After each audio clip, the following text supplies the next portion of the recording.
Boa tarde a todos, graça, misericórdia, paz, tudo da parte de Deus para nossas vidas. Nós vamos dar continuidade ao estudo da carta aos Hebreus, hoje explorando um pouco capítulo 10, dos versículos 19 até 39. Na semana passada, nós vimos o texto de 1 a 18, né? Hoje nós vamos ver de 19 a 39. Meus irmãos vão me pedir, já vão me perdoar e eu já peço desculpa, porque ainda estou gripado e de vez em quando ainda tenho uma tosse, talvez eu interrompa aqui por causa disso, por causa de tossir, me perdoem. O texto diz assim: tendo, pois, irmãos, intrepidez para entrar no Santo dos Santos pelo sangue de Jesus, pelo novo e vivo caminho que ele nos consagrou pelo véu, isto é, pela sua carne, e tendo grande sacerdote sobre a casa de Deus, aproximemo-nos com sincero coração, em plena certeza de fé, tendo o coração purificado de má consciência e lavado o corpo com água pura. Guardemos firme a confissão da esperança, sem vacilar, pois quem fez a promessa é fiel. Consideremo-nos também uns aos outros, para nos estimularmos ao amor e às boas obras. Não deixemos de congregar-nos, como é costume de alguns. Antes, façamos admoestações, e tanto mais quanto vedes que o dia se aproxima. Porque se vivermos deliberadamente em pecado, depois de termos recebido o pleno conhecimento da verdade, já não resta sacrifício pelos pecados. Pelo contrário, certa expectação horrível de juízo e fogo vingador prestes a consumir os adversários.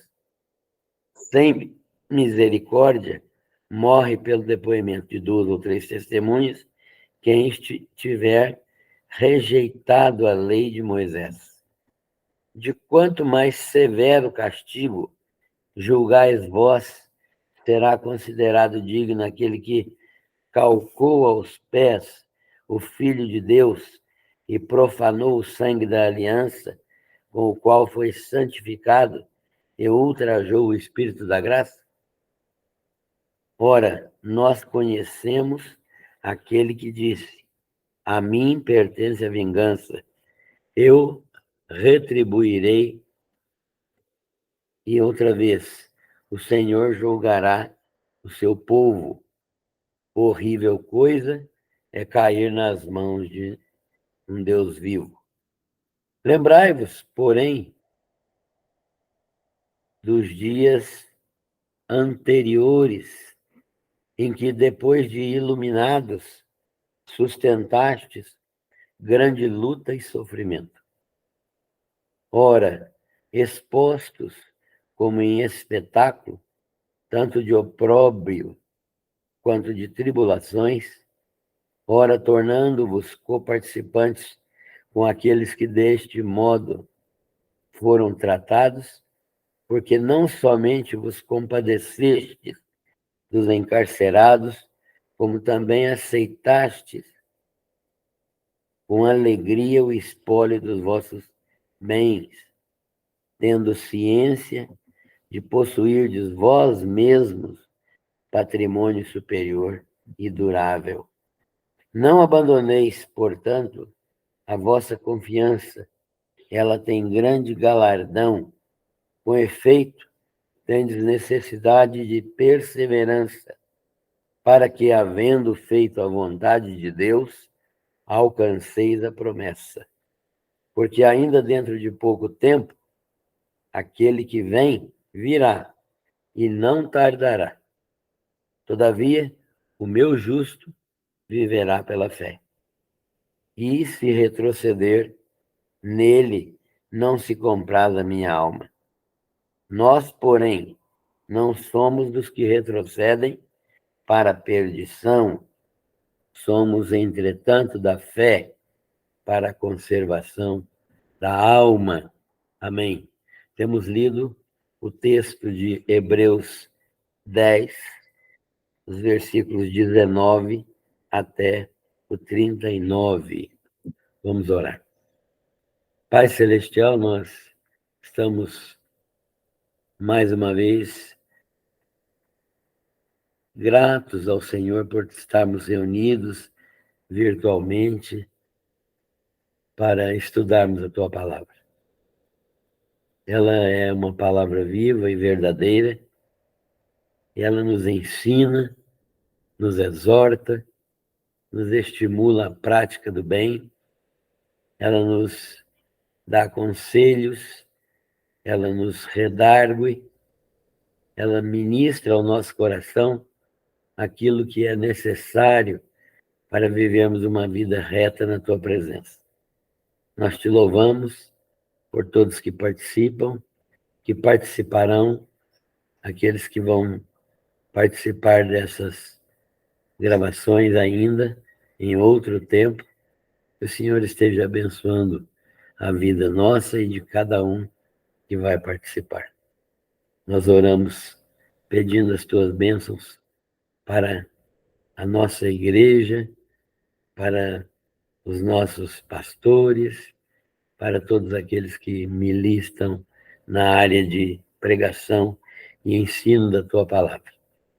E também rogamos que os que ouvem venham a praticar a Tua palavra, praticar os Teus ensinos, para crescerem espiritualmente e para que o nome do Senhor seja glorificado. Obrigado por todas as Tuas bênçãos. Nós oramos em nome do Senhor Jesus. Amém. Muito bem. Estamos começando novamente o estudo bíblico deste sábado. E estamos vendo aqui uma situação nova, né? O autor da carta acaba de demonstrar, no texto que nós lemos no sábado passado, ele acaba de demonstrar que Jesus é o perfeito sumo sacerdote que ofereceu um perfeito, único e completo e suficiente sacrifício, por ser ele o perfeito Cordeiro de Deus. Olha que coisa interessante. Jesus reúne nele o perfeito sacerdócio, ele reúne nele o perfeito sacrifício, ele reúne em si o fato de ser o perfeito Cordeiro de Deus. Então, ele é sumo sacerdote, ele é sacrifício e ele é o próprio altar, porque ele mesmo se sacrificou, ele mesmo se entregou ali na forma sacrificial para cumprir todos os detalhes da lei e morrer de forma perfeita, sem nenhum pecado. Então, um sacrifício de natureza pura, absolutamente representado diante de Deus por Jesus Cristo, que era também representado pelo Cordeiro Pascal, né? pelo Cordeiro do Velho Testamento, que era um Cordeiro imaculado, um Cordeiro perfeito, um Cordeiro absolutamente puro, sem defeito, macho de 1 ano. Esse animalzinho representava este perfeito sacrifício, que é o sacrifício de Jesus. Sua obra foi completada com sua ressurreição. A obra de Jesus supera todas as demais manifestações do Velho Testamento por causa disso, né? Ela foi completada com sua ressurreição e é a sua glorificação. O que significa isso? Significa que quando ele foi elevado ao céu, ressurreto, num corpo humano glorificado, é necessário que nós sempre tenhamos isso em mente. Jesus agora tem um corpo humano, um corpo de homem perfeito. Ele foi glorificado, elevado ao céu, assentou-se à destra de Deus. Ele foi colocado no lugar de maior honra do universo, à destra de Deus, aguardando a consumação da derrota de seus inimigos, quando seus inimigos serão escabelo dos seus pés. O que é escabelo? Um estrado, um tapete onde se pode pisar, né? Onde se pode colocar a planta dos pés. E então, nesse ponto aqui, Jesus é superior a tudo no universo. Esta ação de Jesus Cristo completou definitivamente a obra de santificação. Ou seja, por meio desta obra completa, plena, perfeita, totalmente concluída, ela é a obra de Deus, a obra de Jesus, melhor dizendo, que santifica de uma maneira completa aqueles que se aproximam dele pela fé e entrega esses que creem nele pela fé de maneira absolutamente santa diante de Deus, de modo que nós podemos entender que somos santificados nesta obra de Jesus. Já somos santificados. Então, o fato, muitas vezes as pessoas não entendem a santificação, mas a santificação é um ato que já está pronto. Essa santificação diária que nossa vida desenvolve e que é preciso desenvolver realmente, é uma consequência do fato de nós sermos já santificados em Cristo Jesus. Então, nós já fomos santificados e esse processo está ocorrendo agora em nossas vidas, porque nós já fomos separados para Deus. Se nós não tivéssemos sido separados para Deus pela obra de Cristo, não adiantaria e nós nem conseguiríamos realizar, o Espírito Santo não faria essa obra de santificação na nossa vida, porque primeiro nós teríamos que ser resgatados e a santificação que Jesus operou deveria ser consumada. E ela foi consumada na cruz do Calvário, na sua ressurreição e na sua glorificação. Esta ação de Jesus Cristo, então, completou definitivamente a obra de santificação garantida na nova aliança. Onde é que havia uma promessa de santificação? Na nova aliança.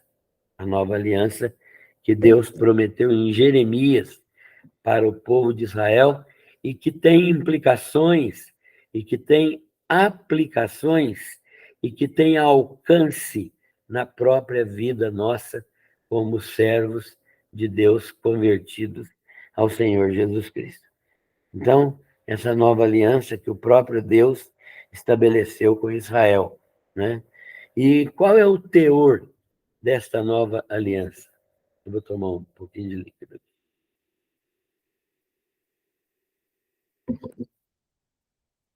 Essa nova aliança tem uma aplicação. E qual é o teor desta nova aliança? Primeiro, ela é uma operação do Espírito Santo no coração do ser humano. Quem opera essa nova aliança, os efeitos dela no coração do ser humano, é o Espírito Santo de Deus, no coração do ser humano, né? Esta nova natureza. Então, o Espírito Santo produz em nós essa nova natureza.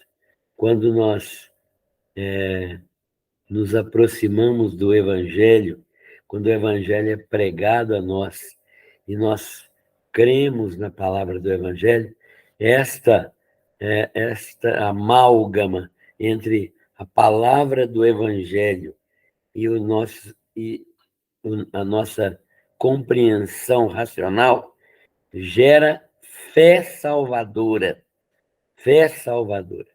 A fé não é primeiro, ela é fruto da regeneração operada pela compreensão racional da palavra, mas isso não é mera compreensão racional no sentido comum de lermos um livro qualquer e entendermos o que o autor quer dizer.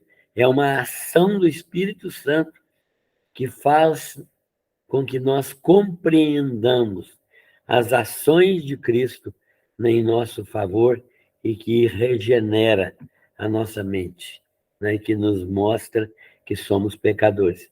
Então, a ação do Espírito Santo produz fé e arrependimento.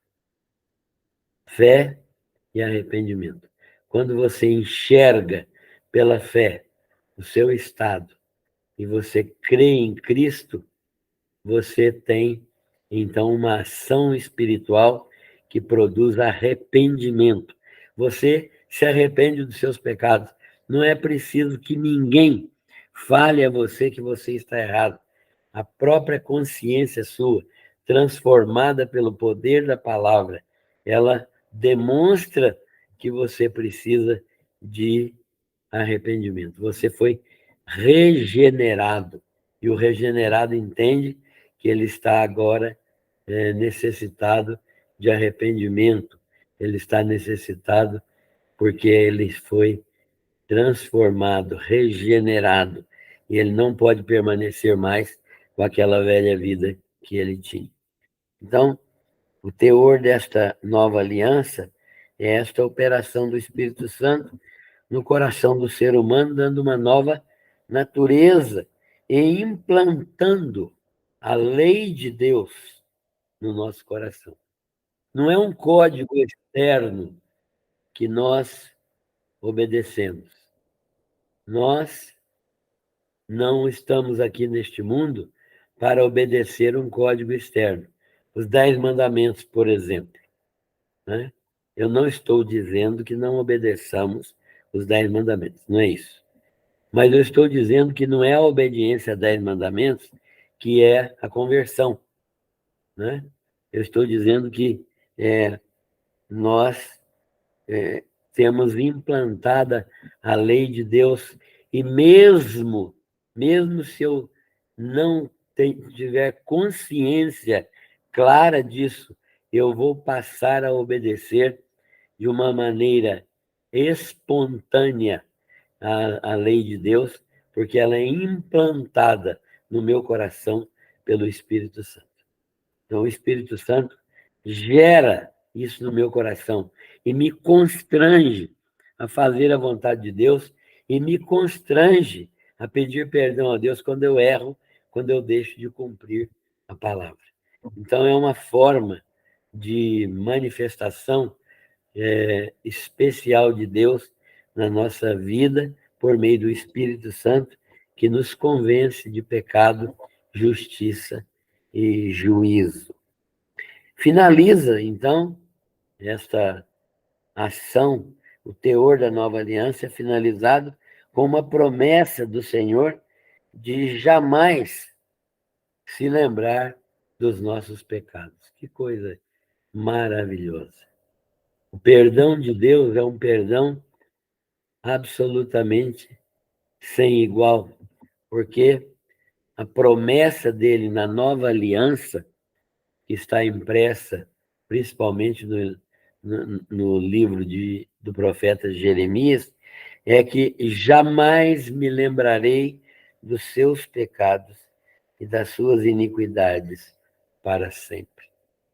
Deus está falando com Israel, mas como nós já vimos hoje mesmo, Deus também fala conosco por causa do alcance, da implicação e das aplicações desta nova aliança àqueles que creem em Jesus Cristo.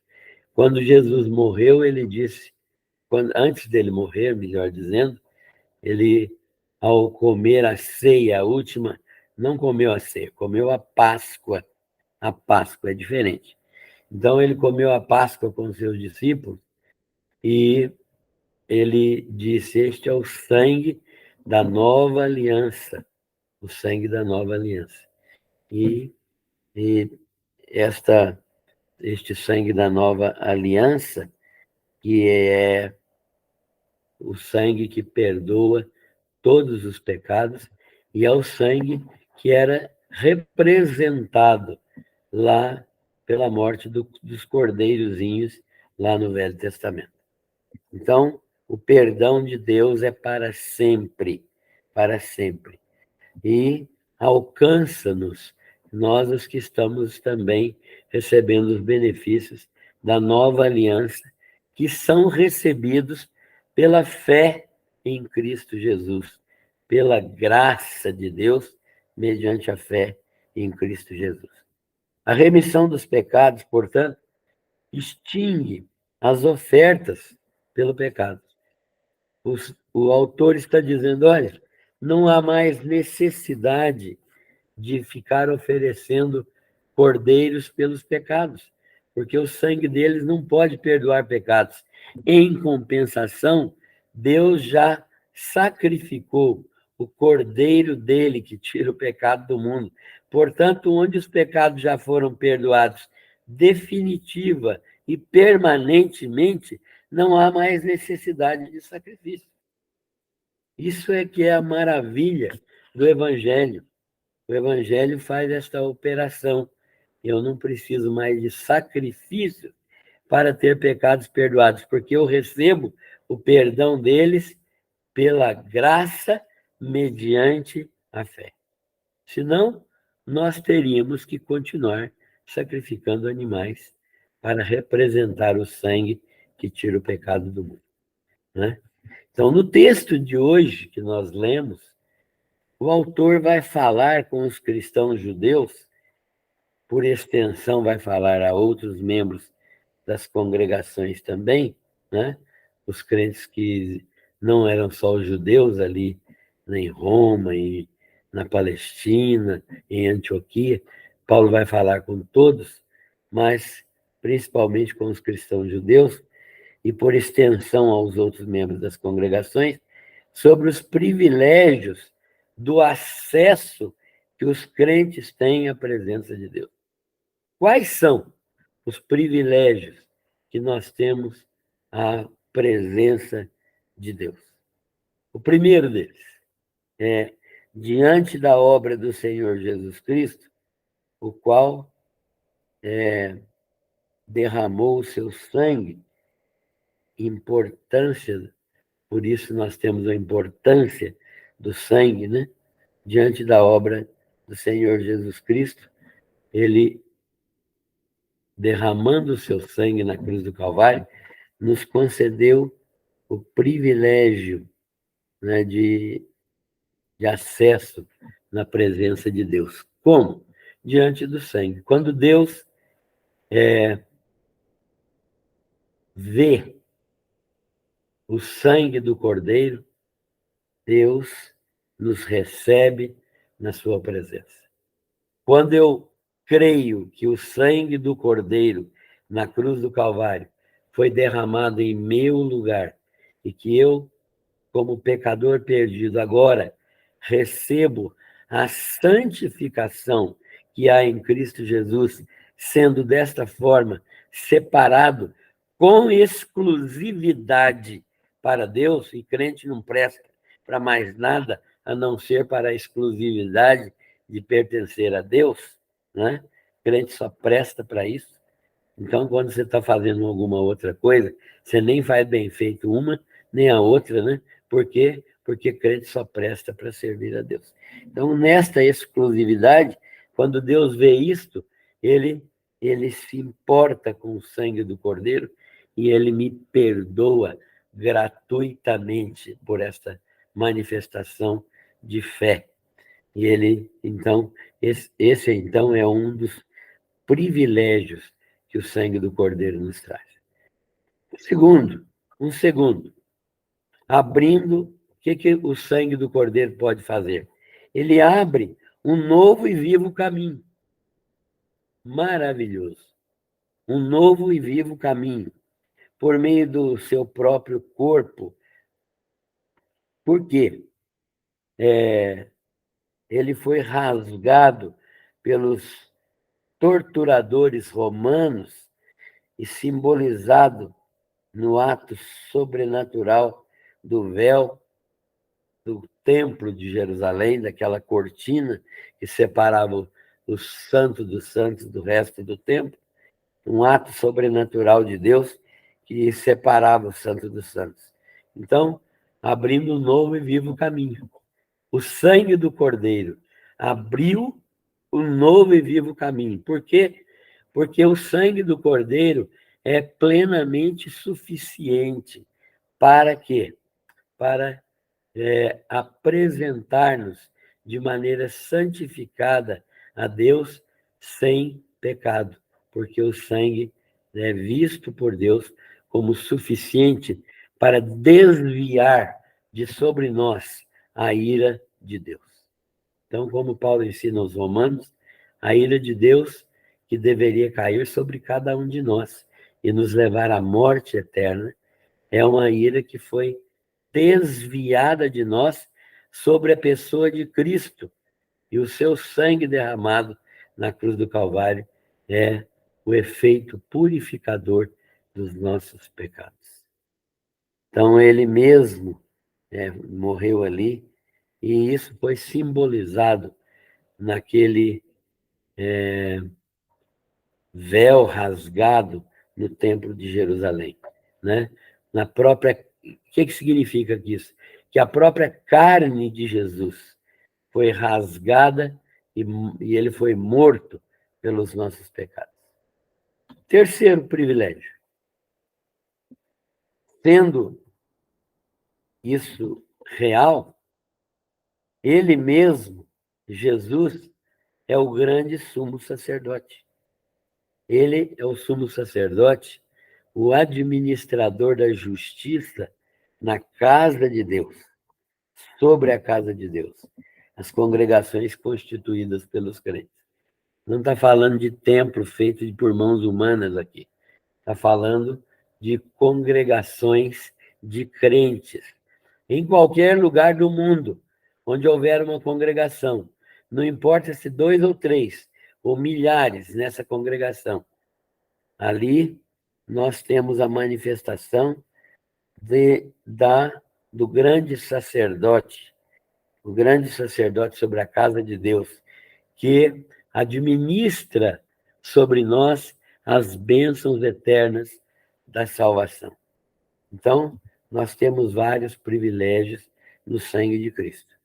E por isso, nós devemos nos aproximar. Como? Como nós devemos nos aproximar de Deus? Primeiro, com sincero coração. O texto fala categoricamente disso, né? Aproximemo-nos, pois, com sincero coração, né? Considerando que este texto está falando não só aos judeus, mas também a todos os crentes. O que é aproximar-nos de Deus com sincero coração, irmão? É aproximar-nos de Deus com integridade. O que é integridade? Integridade é um coração indivisível. O que é um coração indivisível? É aquele coração que ama a Deus acima de todas as coisas e que não divide o amor a Deus com nenhuma outra manifestação de amor. Deus é o nosso amor exclusivo. Exclusivo.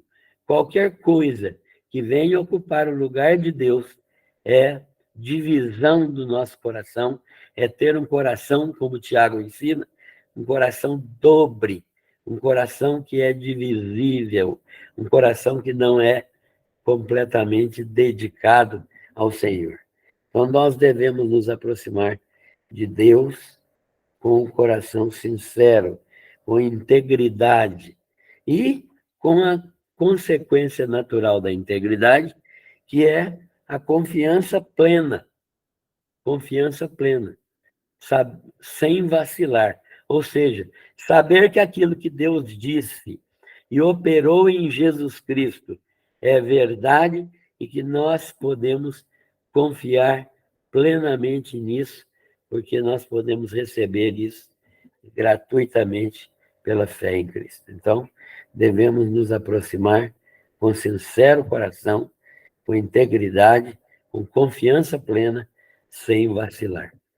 Isso deve nos levar a não nos desviarmos de Deus em nenhuma circunstância. Então, Paulo está falando isso para os hebreus, né? Eles estavam tentados a voltar ao judaísmo. Paulo fala com eles, para com isso. Vamos nos aproximar de Deus com sincero coração. Paulo não, o autor da carta aos hebreus. Integridade, confiança, sem vacilar. Segundo, devemos nos aproximar de Deus, da obra que foi realizada por Cristo, com plena certeza de fé. Não apenas confiança de que Deus opera, mas com plena certeza de fé. O que é isso? Uma convicção de que a obra de Cristo foi absolutamente suficiente. Não é necessário fazer mais nada. Não é necessário fazer mais nada. Parem de fazer coisas para a salvação. Ninguém precisa fazer nada para a salvação, porque Jesus já fez tudo. Façam o que devem fazer para a glorificação de Deus, e porque já são salvos em Cristo Jesus. Não há possibilidade alguma de fazermos nada que acrescente qualquer mérito a nós na salvação. Plena certeza de fé. Convicção de que a obra de Cristo foi absolutamente suficiente. Retornar ao judaísmo seria negar essa fé. Seria querer fazer mais coisa do que Jesus já fez. Ao invés de continuar crendo, seria negação da fé. Não sei se entenderam, mas o autor da carta está dizendo, olha, qualquer tipo de ajuda que você queira dar a Jesus é pecaminosa. Qualquer tipo de ajuda que em obra você queira dar a Jesus é pecaminosa. Desculpe. Tendo, pois, isso em mente, devemos nos aproximar desta obra maravilhosa, ainda tendo o coração purificado. Então, com sincero coração, em plena certeza de fé, e tendo o coração purificado. O que é isso? Uma consciência limpa. Uma consciência limpa. Isto é, eu não preciso mais alimentar culpa. Eu conheço muitos crentes que ainda não se libertaram de culpa e ficam pensando em que fizeram errado nisso, fizeram errado naquilo, e ficam padecendo falta de paz por causa dessa culpa. Jesus já levou sobre si todas as nossas culpas. O modo como nós devemos lidar com a culpa é arrependimento do pecado, é entrega do nosso coração a Deus e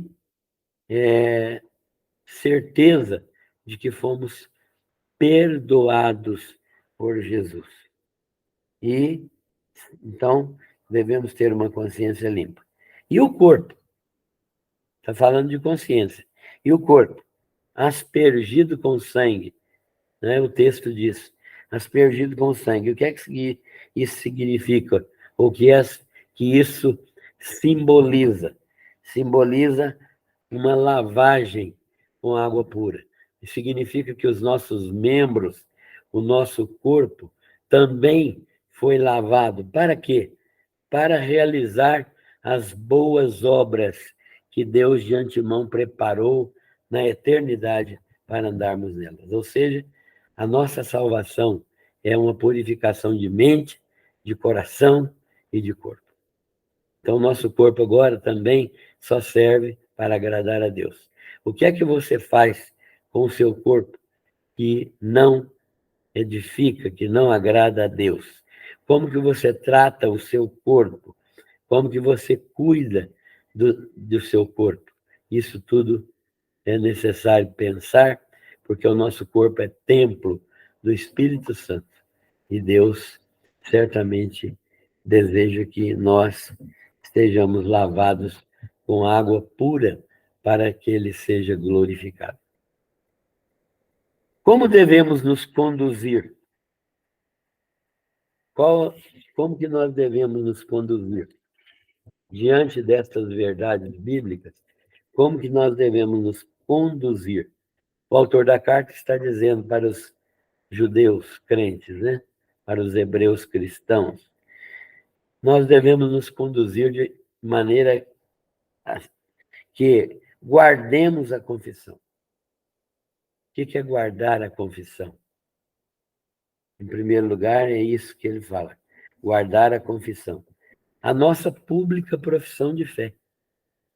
Guardemos aquilo que nós publicamos quando nós aceitamos Jesus Cristo como nosso Senhor e Salvador. Porque ninguém é batizado e entra no rol de uma igreja local sem confessar Jesus Cristo como seu Senhor e Salvador de maneira suficiente. Então, devemos nos conduzir guardando aquela confissão. Se vocês, o autor da carta está dizendo, se vocês deixarem a confissão que vocês fizeram e voltarem atrás ao judaísmo, vocês estão renegando aquilo que vocês mesmos confessaram. Nossa declaração de verdadeira esperança, nossa declaração de que cremos na segunda vinda de Jesus, nossa declaração de que cremos que ele vai nos dar a vida eterna no céu e que ele vai nos ressuscitar com ele e vai glorificar o nosso corpo. Tudo isso nós estamos negando, porque, diz o autor da carta, porque nós fizemos uma pública profissão de fé e nós estamos deixando isso para trás. Guarde a confissão. Vocês fizeram uma confissão. Guarde, defendam, creiam nela constantemente. Não mudem de confissão. É isso que o autor está dizendo. A salvação, por ação da graça de Deus, recebida por meio de uma fé que não vacila. É isso que vocês precisam guardar. Segundo, como devemos nos conduzir? Devemos nos conduzir confiando no caráter imutável de Deus. Se vocês estão querendo voltar atrás, vocês estão fazendo o quê? Deixando de crer no caráter imutável de Deus. Porque essas promessas estão fundamentadas no caráter imutável de Deus. E não podem falhar, por quê? Porque ele fez a promessa e ele vai cumprir. E ele vai fazer isso porque ele é fiel à sua palavra. Deus não pode falhar para com a sua palavra. Então, vocês devem continuar crendo, guardando a confissão, porque Deus é infalível na prática e no cumprimento da sua palavra. Terceiro, guardem a confissão. Como devemos nos conduzir? Considerando-nos uns aos outros. Agora há uma relação que nós devemos manter uns com os outros crentes. Qual é? Crente não é só aquela pessoa que está ligada em Deus, ele está ligado também nos outros irmãos, né? Deus nos constituiu uma família e nós precisamos de estar ligados a Ele e aos outros irmãos. Então, considerando-nos uns aos outros em amor, considerando-nos uns aos outros em amor, quer dizer isso, que nós devemos nos comunicar entre nós, estimulando-nos uns aos outros, exortando uns aos outros às boas obras próprias dos crentes, servindo uns aos outros. Devemos estar nesta conduta, servindo uns aos outros, para que Deus seja verdadeiramente glorificado e seja o Pai nosso que está nos céus, né? Nós, uma família de muitos irmãos. Então, como devemos nos conduzir, em quarto lugar, sem deixar de nos reunirmos? Irmãos, isso aqui é muito sério. É muito sério. Sem deixar de nos reunirmos periodicamente. E periodicamente aqui é, no mínimo, uma vez por semana. Periodicamente, antes, sem deixar de cuidar dos nossos deveres na igreja, sem deixar de nos reunirmos periodicamente, antes, não devemos deixar de cuidar dos nossos deveres na igreja. Cada um de nós que pertence a uma congregação local, cada um de nós que pertence a uma congregação local, precisa estar consciente de que pertencemos uns aos outros. E considerando-nos uns aos outros em amor, comunicando uns com os outros, exortando uns aos outros, sem deixar de nos reunirmos e cuidar dos nossos deveres na igreja, porque todos nós temos deveres na igreja. Frequentando as reuniões e admoestando-nos uns aos outros, porque há alguns que têm negligenciado a congregação. O que acontece quando nós negligenciamos as reuniões? A nossa fé enfraquece, nós deixamos de ser abençoados pelas práticas de comunhão, nós deixamos de sermos edificados na palavra, deixamos de ser instrumentos de edificação dos outros. Então, o autor da carta fala claramente isso. Não deixemos de nos congregar, como é costume de alguns. Antes, façamos admoestações e muito mais intensamente quanto vedes que aquele dia se aproxima. Qual dia? Né? Com zelo cada vez maior, santificando-nos no Espírito, certos de que nosso Senhor virá novamente. Aquele dia se aproxima. Qual é o dia que se aproxima? O dia da segunda vinda do Senhor. E esse dia, segundo o autor da carta, está cada vez mais próximo. Então, o texto é muito forte, muito incisivo nesta condição aqui. Nós devemos, então, observar este conselho, é uma ordem, não deixando de congregar. Devemos, então, fazer o quê? Evitar definitivamente. O quê? O que é que nós devemos evitar definitivamente? Primeiro, permanecer na prática do pecado. Por que ele fala isso imediatamente? Se vivermos deliberadamente na prática do pecado. Ele fala isso logo em seguida a deixar a congregação. É porque o primeiro pecado é deixar a congregação. Esse é o primeiro pecado. E é claro que depois dele vêm outros pecados. Então devemos evitar definitivamente a prática do pecado. essa prática deliberada do pecado, isto é, o pecado no qual nós permanecemos voluntariamente. Ele não está falando aqui dos pecados que nós cometemos, às vezes involuntariamente, às vezes no momento de ira, às vezes no momento de incredulidade, às vezes no momento de fraqueza, mas ele está falando daquele pecado deliberado, que a gente sabe que é pecado, permanece nele, não sai dele, não se arrepende dele, porque isso demonstra não apenas dureza de coração, mas demonstra falta de conversão ao Senhor. Falta de conversão.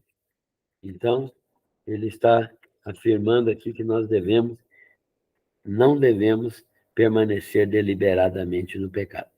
Em segundo lugar, ele diz que nós não devemos abandonar a nossa fé. O autor está mencionando aqui o pecado que os judeus cometeriam se abandonassem o cristianismo e retornassem ao judaísmo. Ele não está falando aqui de que os judeus fizeram isso e perderam salvação. Não é isso. Ele está falando que se os judeus fizessem isso que ele disse aqui, de deixar de congregar e de sair e de viver deliberadamente em pecado, se eles fizessem isso, eles estariam retornando. E se eles retornassem ao judaísmo, eles estariam cometendo esse pecado sem retorno, sem perdão, sem possibilidade de voltar novamente ao cristianismo. Esse pecado é grave. Por quê?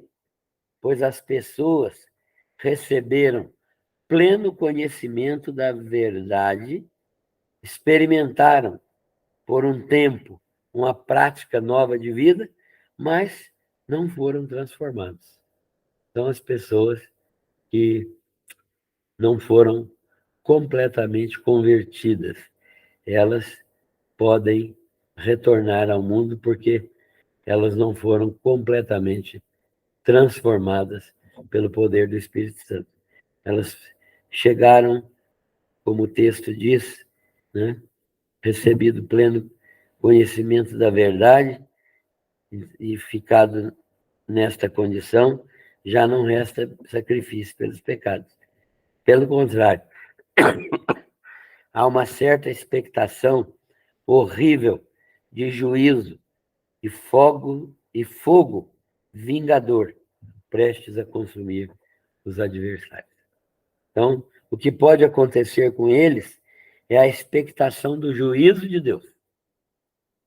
Né? Aqueles que, tendo passado pelas experiências que os judeus passaram e tendo abandonado a fé, ao invés de dar prosseguimento a ela, eles podem estar debaixo do fogo vingador que purifica os santos e consome aqueles que são adversários. O que pode acontecer com eles, portanto, é a expectação horrível de um juízo de Deus, do julgamento de Deus. Os salvos recebem graça, justiça de Deus, salvação. Aqueles que abandonam recebem, como adversários de Deus, juízo de Deus, condenação. O autor compara, então, essa situação com a dos israelitas, que mesmo conhecendo a lei de Moisés, como os israelitas conheciam, eles rejeitaram, eles rejeitavam, e conforme 2, 3 testemunhas, eles rejeitavam a lei. Se tinha 2 ou 3 testemunhas que viam essa rejeição à lei, estas pessoas, eles eram colocados em posição de rejeição, quebrando o sangue da aliança e ultrajando o Espírito da graça. Então, eles perdiam toda a possibilidade de continuar convivendo com a congregação de Israel. E muitas vezes eles eram mortos por desobediência à lei. Segundo esse autor de Hebreus, o Senhor é o Deus a quem a vingança pertence. E a ira dele vai se manifestar no julgamento do seu povo.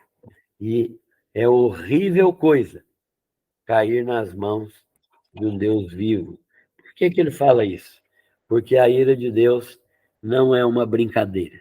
As pessoas hoje dizem e pregam um evangelho, e infelizmente eu tenho ouvido e visto isso, pregam um evangelho que dizem que Deus, finalmente, como amor que ele é, vai perdoar todas as pessoas e que vai receber todas as pessoas com salvação.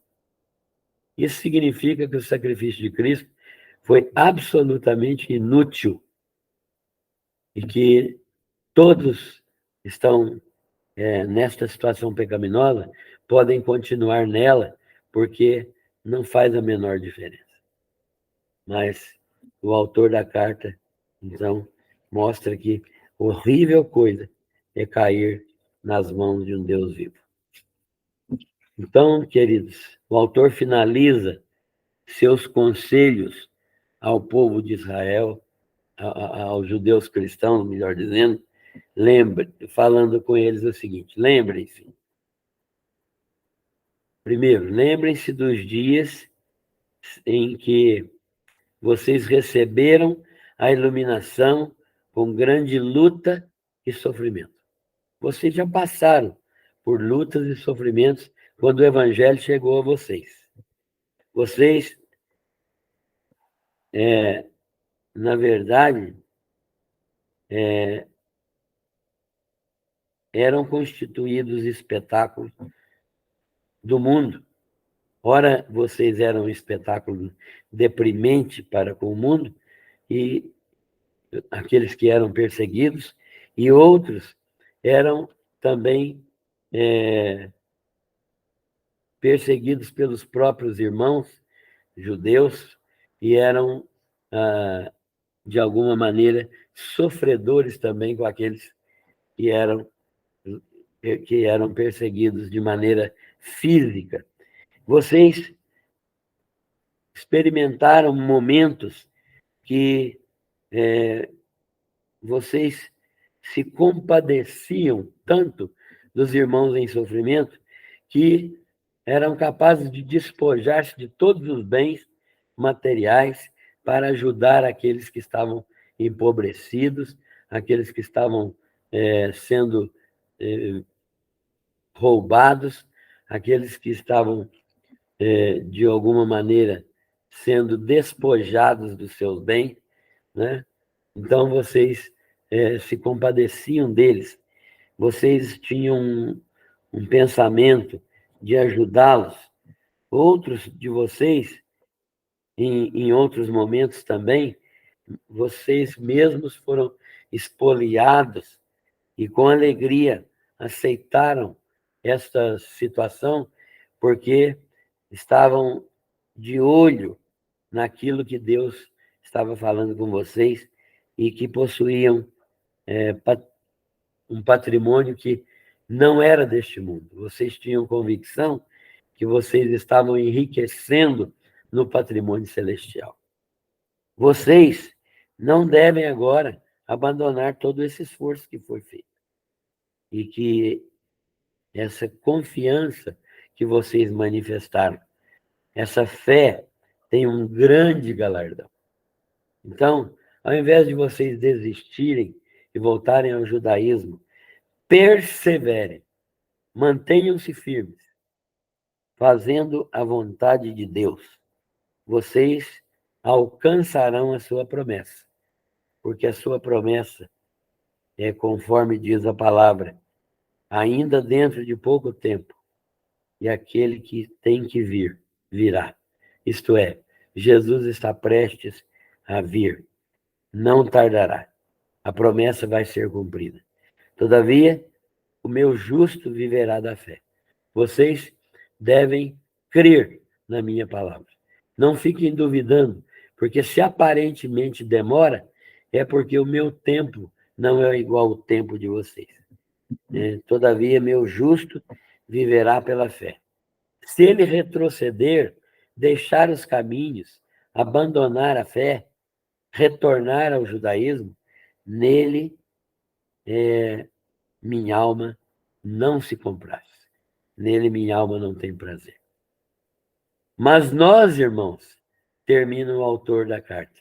Nós, ele e os destinatários da carta, nós não somos dos que retrocedem para a perdição. Nós somos diferentes. Nós somos do que pela fé temos a conservação da nossa alma. É a nossa fé em Cristo Jesus e a nossa confiança plena na sua obra que mantém a nossa alma. Este é, pois, o texto de hoje que nós acabamos de estudar. Que a graça do Senhor nos permita ter a mesma compreensão que aqueles irmãos hebreus tiveram dessa palavra inspirada pelo Espírito Santo. Sobretudo, consideremos-nos também uns aos outros para nos estimularmos às boas obras e não deixemos de nos congregar, como é costume de alguns. Antes, façamos admoestações e tanto mais quanto vedes que se aproxima aquele glorioso dia em que tudo se consumará. Que Deus nos abençoe. Amém.